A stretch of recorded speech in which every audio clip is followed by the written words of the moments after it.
আক্কা রাসূলুল্লাহ সাল্লাল্লাহু আলাইহি ওয়াসাল্লাম আনিল হাসানি ওয়াল হুসাইনি ইয়াউমা সাবিঈ ওয়া সাম্মাহুমা। আল্লাহ রাসূল সাল্লাল্লাহু আলাইহি ওয়াসাল্লাম নিজে ওনার দৌহিত্র অর্থাৎ ওনার নাতি হাসান এবং হুসাইনের আকিকা নিজে করেছেন সপ্তম দিনে, এবং সপ্তম দিনে তাদের নাম রেখেছেন, একজনের নাম রেখেছেন হাসান আর একজনের নাম হুসাইন। অর্থাৎ হাসান রাদিয়াল্লাহু আগে জন্মগ্রহণ করেছিলেন, ওনার চেয়ে ছোট ছিল হুসাইন, উনি পরে জন্মগ্রহণ করেছেন। তো ওনাদের জন্মের পরে 7 দিন পরে আল্লাহ রাসূল সাল্লাল্লাহু আলাইহি ওয়াসাল্লাম ওনাদের আকিকা দিয়েছিলেন, এবং সপ্তম দিনে উনি আকিকাও দিয়েছেন এবং তাদের নামও রেখেছেন।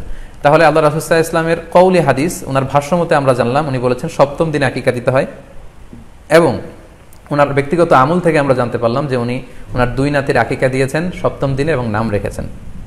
তাহলে এ থেকে আমরা সুস্পষ্ট বুঝতে পারি যে আকিকা দিতে হয় সন্তান জন্মগ্রহণ করার 7 দিন পর, সপ্তম দিনে। যদিও তবারানিতে আরেকটি হাদিস এসেছে যেখানে বলা হয়েছে যে আকিকা সপ্তম দিনেও দেয়া যায়, 14তম দিনে দেয়া যায়, 21তম দিনে দেয়া যায়। যদি সপ্তম দিনে কেউ দিতে না পারে কোনো কারণে তাহলে 14তম দিন, না পারলে 21তম দিন। তাহলে সুস্পষ্টভাবে উল্লেখ আছে যে আকিকার সময়সীমা সপ্তম দিনের কথা আমাদেরকে বলা হয়েছে। তো সহিহ ইবনে হিব্বানের একটি হাদিস উল্লেখ করব যেটিকে ইবনে হাজার আল আসকালানি উনি ওনার ফাথুল বারিতে সহিহ হিসেবে উল্লেখ করেছেন। আয়েশা রাদিয়াল্লাহু তাআলা আনহার বর্ণনা, তিনি বলেন যে